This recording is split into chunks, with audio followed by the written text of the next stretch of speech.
유스 친구들도 같이 예배를 드리기 때문에 뒤에 제 설교에 대해서 영어로 본문이 나올 거예요. 그래서 여러분들은 영어를 잘하시지만 뒤를 보지 마시고 저만 보시면 되겠습니다. 제가 최동수 장로님께 배운 게 있어요. 나만 봐. 나만 봐. 저만 보시면 됩니다. 제 입만 보시면 돼요. 알겠죠? 네. 성경에 나타난 기적들을 보면 병이 낫고 무리를 걷고 죽은 자가 부활하고 물이 변하여 포도주가 되는 기적들이 있습니다. 평범하거나 일반적인 것을 뛰어넘는 어떤 일이 일어나는 것을 우리는 기적이라고 얘기를 합니다. 그래서 기적을 설명할 때 그 앞에 한 글자를 붙여요. 초라고 하는 글자를 붙입니다. 초자연적, 초현실적, 초능력적, 초인간적, 뭐 이렇게 해서 그 앞에 초라는 걸 붙여요. 근데 이 초라고 하는 것이 한자 뜻 자체도 뛰어넘다라는 뜻을 가지고 있어요. 뛰어넘다. 그래서 자연 법칙을 뛰어넘는 일을 초자연적이라고 하고, 현실적 상식을 뛰어넘는 현상을 초현상적이라고 하고, 인간의 능력을 뛰어넘는 것을 초능력적, 시간과 공간을 뛰어넘는 것을 초시간 초공간적이라고 합니다. 이처럼 기적이라고 하는 것은 일반적 현실적인 것을 뛰어넘는 beyond, across를 얘기해요. 뛰어넘다라고 얘기해요. 만약에 여러분들에게 초월적인 능력, 초능력적인 능력이 여러분에게 있다고 하면 여러분들은 그 능력을 어떻게 사용하시겠습니까? 초월적인 능력, 초능력적인 능력이 있다고 하면 대부분들은 이렇게 아마 사용할 거예요. 몸이 아프신 분들은 초능력적인 어떤 능력과 현상으로 치료를 받지 않아도 그냥 몸이 낫는, 사업에서 고군분투하시는 분들은 초능력적인 예지력을 가지고 로또 번호를 그냥 맞추는 거예요. 혹은 미래의 주식 동향이 어떻게 될지, 그것에 아마 초능력을 사용할지도 모르겠어요. 과거에 후회가 많으신 분들은 과거로 돌아가서, 초시간적으로 돌아가서 과거의 일을 바로잡고 싶으신 분도 있을 거예요. 사회에서 여러 가지 문제와 어려움을 해결해서 히어로, 그렇게 그 자기의 능력을 가지고 어떤 문제를 해결해서 세상에서 영웅의 대접을 받는 그런 것도 아마 기대하고 있을 겁니다.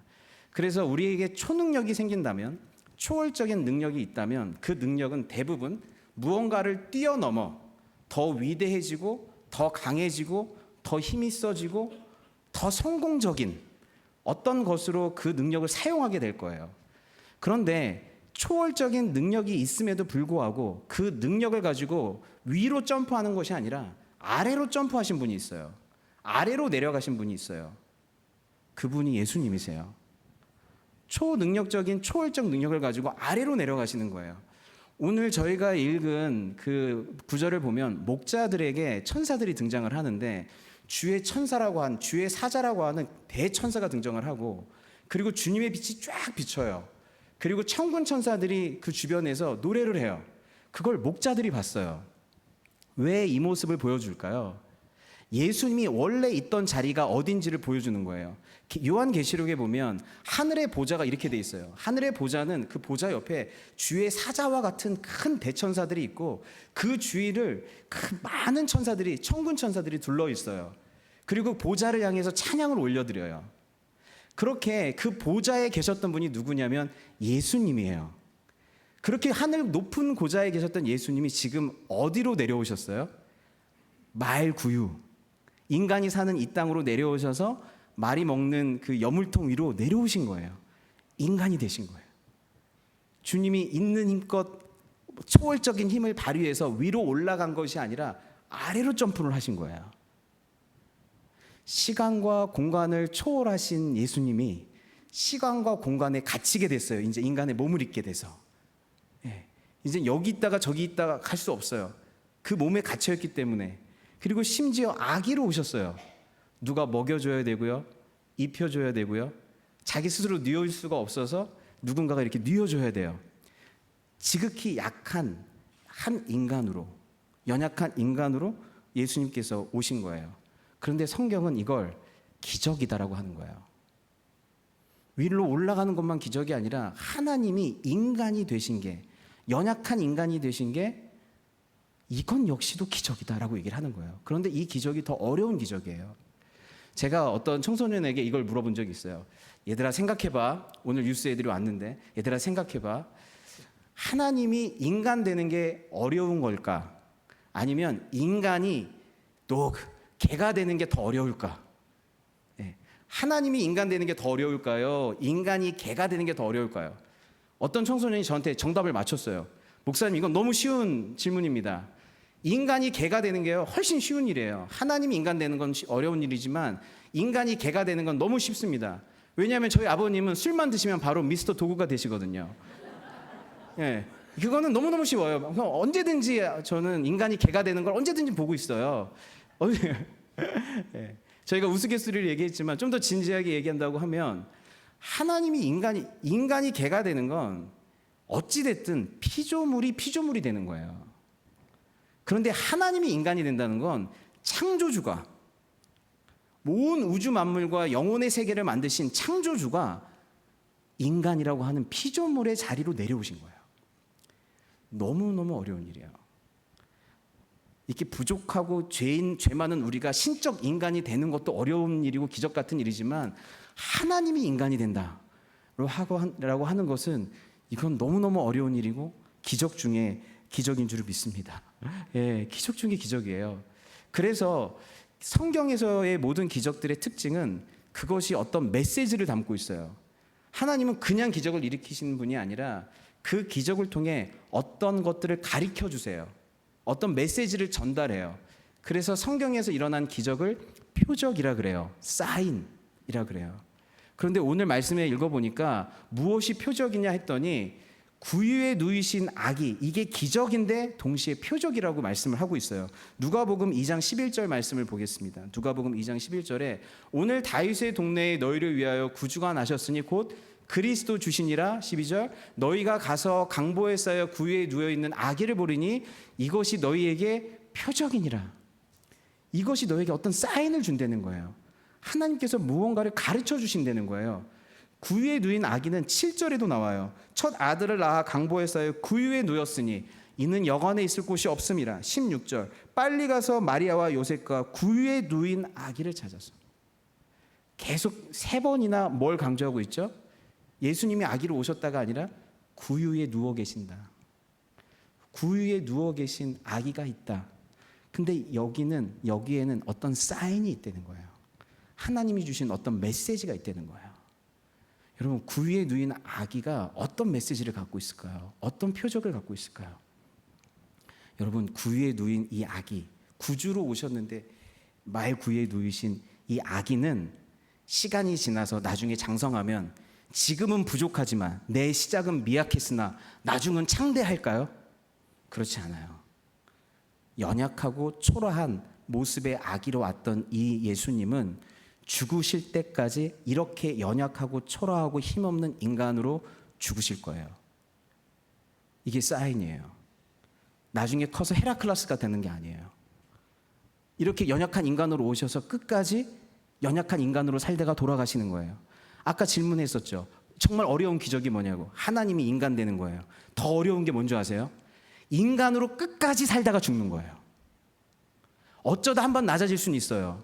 어쩌다 한번 비천해질 수 있어요. 하지만 사는 내내 자기 안에 신적 능력이 있음에도 불구하고, 초월적인 능력이 있음에도 불구하고 그것을 참고 그것을 쓰지 않고 끝까지 그렇게 인간으로, 연약한 인간으로 살다가 죽는 것, 이게 정말 어려운 일이에요. 저희가 힘이 없고 약해서 누가 때리면 맞는 거는 어쩔 수 없이 참아요. 근데 제가 태권도 5단이에요. 실제는 아니고요. 실제는 아니고 그냥 이 말 안 할 걸 그랬나? 그래서 실제는 뭐 예를 들면 제가 지금 태권도가 5단이에요. 뭐 격투기로 막 다져졌어요, 온몸이. 근데 누가 저한테 잽을 날렸어요. 그걸 참는 건요, 정말 어려운 일이에요. 내한테 힘이 있는데 그냥 딱 벌써 그려져요. 어떻게 돌려차기를 찰지가. 그런데 그것을 다리를 쥐어짜면서 내 능력을 끝까지 안 쓰는 거예요. 누가 무지한 얘기를 해요. 그럼 그거에 대한 지혜가 내한테 다 있어요. 근데 그거를 내가 누르지 않는다는 건 너무너무 어려운 일이에요. 나한테 힘이 있음에도 불구하고 끝까지 그 힘을 자기 자신을 위해서 전혀 쓰지 않아요. 이것을 자기 비움이라 그래요. 자기를 계속 비워내시는 거예요.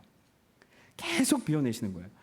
말씀을 보겠습니다. 이사야서 53장 1절에 보면 우리가 전한 것을 누가 믿었느냐? 여호와의 팔이 누게 나타냈느냐? 누가 믿었겠냐? 이분이 여호와라는 걸, 이분이 메시아라는 걸 누가 믿었겠느냐?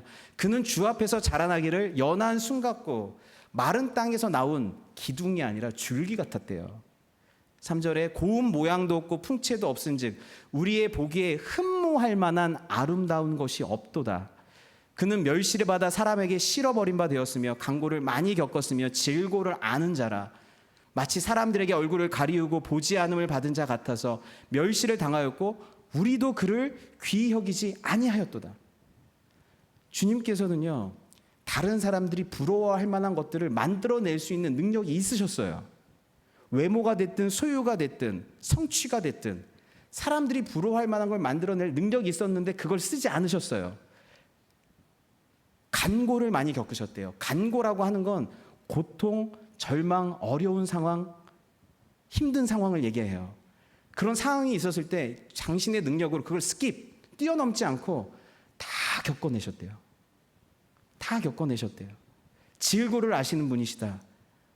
그분이 갖고 있는 그분이 졸리셨다, 배고프셨다, 병 때문에 앓으셨다는 게 여러분 상상이 되십니까? 하늘의 하나님이 아프셨다는 게, 하늘의 하나님이 배고프셨다는 게, 하늘의 하나님이 목마르셨다는 게 이게 상상이 되세요? 인간이 겪을 수 있는 이 질고를 주님이 다 겪으셨는데 그때 슈퍼 파워를 쓸 수 있잖아요. 왜냐하면 예수님은 참 하나님이시면서 참 인간으로 두 신성과 인성을 항상 같이 갖고 계셨어요. 자기를 위해 쓸 수 있었잖아요, 슈퍼 파워를. 마귀가 유혹했어요. 배고프지? 돌을 떡으로 만들어서 먹어. 마귀의 유혹이었어요. 초월적 능력을 너를 위해서 써. 마귀의 유혹이었어요. 끝까지 자기를 비우셨어요. 십자가상에서도 이 유혹이 있었어요. 내가 만약 하나님의 아들이라면 십자가에서 내려와. 초월적 능력이 있을 거 아니야. 십자가에서 내려와. 그래서 나도 좀 건져줘. 마지막 십자가에서까지 그 능력을 쓰라고 유혹했어요. 근데 예수님이 십자가에서도 그냥 죽으셨어요. 끝까지 아버지의 말씀에 순종함으로만 자기가 하나님의 아들 되심을 증명하셨어요. 그분의 초월적 능력과 그분의 초월적인 어떤 힘으로 증명하신 게 아니라 자기를 비워 죽기까지 순종함으로 십자가에 있는 그 순간까지도 주님은 있는 힘껏 뭐하고 계신 거예요? 자기를 비워내신 거예요. 자기를 비워내신 거예요. 그래서 연약한 아기로 태어났던 것처럼 아기가 누구를 공격할 수 없잖아요. 끝까지 연약한 아기로 죽으신 거예요. 이게 사인이다. 예수님이 이렇게 끝까지 너희를 위해서 이 땅에 오실 뿐만 아니라 죽는 그 순간까지 있는 힘을 다해 자기를 비우셨다는 거예요. 자기를 비우셨다는 거예요. 여러분, 두 번째 사인은 뭐냐면요. 여러분 상상해 보세요. 이 구유에 누웠다는 건, 이 구유라고 하는 건 말, 소, 양 이런 짐승이 먹는 여물통이에요. 그런데 이 여물통 위에 예수님이 담겨 있어요. 그러면 이게 예수님이 어떤 취급을 받는 거죠? 짐승 취급을 받는 거예요. 심지어 짐승보다도 못한 취급을 받는 거예요. 짐승의 밥 취급을 받는 거예요. 여러분 살면서 자존심 상할 때가 있어요. 누가 우리 자존심을 긁을 때도 있어요. 내가 너무너무 낮아진 것 같고 어떻게 네가 나한테 이럴 수 있어? 라는 생각이 들 때가 있어요. 그때마다 제가 이렇게 말씀드릴게요. 예수님의 여물통을 기억해 주세요. 예수님이 네가 날 어떻게 그렇게 대우해? 라고 하는 그 순간에 하늘의 하나님이셨던, 하늘 보좌에 있던 그분이 짐승 취급도 못 받는 여물통에 짐승의 밥으로 계신 거예요, 지금. 그분 그 정도로 우리가 낮아질 수 있을까? 어떻게 그렇게까지 자기를 비워내실 수 있을까라는 생각이 들어요. 그래서 예수님이 실제로 십자가에서 죽으셨는데 실제로 짐승봐도 못한 취급을 받으셨어요. 여러분, 십자가는요, 지금 현대에서는 십자가로 누구도 못 죽여요. 십자가는 그 존재가 인간이 아니다라는 판명이 난 사람만 십자가에 매달라요. 그래서 로마 시민권자들은 절대 십자가에 달리지 않아요. 아무리 큰 죄를 져도. 이 존재는 인간이 아니다. 인간 취급을 못 받을 때만 십자가에 달아요. 근데 예수님이 십자가에 달리셨어요. 인간 취급을 못 받은 거예요. 말 밥통에 진짜 말 밥처럼 보이셨던 거예요. 그리고 실제로 예수님이 거기에 먹혀요. 요한계시록에 보면 마귀와 마귀의 세력들을 뭘로 표현하죠? 짐승, 비스트로 표현해요. 실제로 마귀와 마귀의 세력들이 정치 권력과 종교 권력을 이용해서 예수님을 죽였어요. 무슨 뜻이냐면 짐승이 예수님을 삼켰다는 거예요. 예수님은 이 땅에 무엇으로 오셨냐? 짐승의 먹이로 오셨다. 마귀에게 삼킴 받으려고 오셨다. 먹히기 위해 오셨다는 거예요. 그런데 예수님께서 짐승에게 딱 먹히시고 나서 말밥통에 있는 말밥이셨던 예수님이 우리에게 생명의 떡이 되셨어요. 짐승의 먹이가 되셔야만 우리에게 생명의 떡이 되실 수 있기에 예수님께서 말밥통에 말여물통에 짐승의 밥으로 오신 거예요. 말씀을 한 구절 읽겠습니다. 말씀을 베드로전서 2장 20절 그는 죄를 범하지 아니하시고 그 입에 거짓도 없으시며 욕을 당하시되 맞대어 욕하지 아니하시고 고난을 당하시되 위협하지 아니하시고 오직 공의로 심판하시는 이에게 부탁하시며 친히 나무에 달려 그 몸으로 우리 죄를 담당하셨으니 이는 우리로 죄에 대하여 죽고 의에 대하여 살게 하심이라. 그가 채찍에 맞음으로 너희는 나음을 얻었나니 너희가 전에는 양과 같이 길을 잃었더니 이제는 너희의 영혼의 목자와 감독 되신 이에게 돌아왔느니라. 아멘. 예수님께서 짐승에게 삼키우심으로 우리의 죄를 짊어지고 짐승에게 삼키우심으로 말미암아 우리를 살려내시고 우리의 죄를 담당하시고 다시 우리가 하나님께 나아갈 수 있는 길을 여셨던 거예요. 그 길을 여셨던 거예요. 그래서 한 연약한 인간으로 이 땅에 오셔서 짐승의 밥이 되신 그분의 죽으심으로 말미암아서 우리가 그분으로 인해서 살게 되는 거예요. 여러분, 짐승은 예수님을 삼켰지만 예수님은 우리 죄 때문에 짐승에게 삼킴을 당했지만 예수님은 죄가 없으시기 때문에 짐승이 다시 토해낼 수밖에 없어요. 다시 토해낼 수밖에 없어요. 짐승이 토해낸 그 예수님을 우리가 다시 먹게 되면 그것이 우리에게 생명의 떡인 줄을 믿습니다. 그것이 우리에게 생명의 떡이에요. 마지막으로 말씀을 한 구절만 더 읽겠습니다. 요한복음 6장입니다. 진실로 진실로 너에게 이르노니 믿는 자는 영생을 가졌나니 내가 곧 생명의 떡이니라. 너희 조상들은 광야에서 만나를 먹었어도 죽었거니와 이는 하늘에서 내려오는 떡이니 사람으로 하여금 먹고 죽지 아니하게 하는 것이니라. 사람으로 하여금 먹고 죽지 아니하게 하십니다. 나는 하늘에서 내려온 살아있는 떡이니 사람이 이 떡을 먹으면 영생하리라. 내가 줄 떡은 곧 세상의 생명을 위한 내 살이니라 하시니라. 그러므로 유대인들이 서로 다투어 이르시되 이 사람이 어찌 능히 자기 살을 우리에게 주어 먹게 하겠느냐. 예수께서 이르시되 내가 진실로 진실로 너에게 이르노니 인자의 살을 먹지 아니하고 인자의 피를 마시지 아니하면 너희 속에 생명이 없느니라. 인자의 살을 먹고 피를 먹어야 된다. 이걸 선포하고 초대교회 성도들이 자꾸 성찬식을 하니까 이방인들이 이렇게 생각했대요. 뭐 그리스도인들이 무슨 뭐라 그러죠? 사람 살 먹는 사람들? 예, 식인종이냐라는 소문을 들었어요. 그리스도인들은 이상해. 한 명만 하나님이래. 그리고 식인종이야. 맨날 뭐 살을 먹는데 피를 먹는데. 물어봤잖아요. 살과 피를 먹는 게 뭐냐고. 그 윗구절에 나와요. 진실로 진실로 너에게 이르노니 믿는 자는 영생을 가졌노니 나는 곧 생명의 떡이니라. 살과 피를 먹는 건 뭐예요? 예수님을 믿는 거예요. 예수님이 나를 위해서 죽으셨다라는 걸 믿는 거예요. 믿는 게 먹는 거라고 얘기하는 거예요. 지금 나를 믿는 게, 이 십자가가 어떤 한 나사렛 청년의 죽음이 아니라 나를 위해 내 죄를 안고 죽으신 거다. 그래서 그분의 부활함을 말미암아 그분을 믿는 자들에게 영생을 주신다. 그것을 믿는 것을 나를 먹는 것이다라고 말하시는 거예요. 그렇다고 하면 예수님이 이 땅에 왜 오셨어요? 아무도 몰랐지. 말밥통에 있었던 떡이었기 때문에 말 여물인 줄 알고 짐승의 먹인 줄 알고 아무도 몰랐지. 하지만 내가 온 건 말에게 먹혀 짐승에게 먹혀 비로소 너희에게 생명의 떡이 되어 나는 너희에게 먹히러 왔다는 거예요. 나를 먹어라. 나와 연합해라. 나로 말미암아 살아라. 이게 주님이 오신 이유이고 말 구유가 보여주는 표적인 줄을 믿습니다. 아멘. 그분의 내려오심. 저는 이렇게 올라가는 것만 사랑인 줄 알았어요. 너를 위해서 내가 성공할게. 너를 위해서 내가 이런 사람이 될게. 올라가고 얻는 것만 사랑인 줄 알았어요. 그런데 너를 위해서 내가 내려갈게. 예수님은 아기로 오셨기 때문에 더 이상 내려갈 데가 없을 줄 알았어요. 근데 평생을 자기를 부인하시고 십자가까지 내려가셨어요. 그리고 어디까지 내려가셨어요? 다시 지옥에까지 내려가셨어요.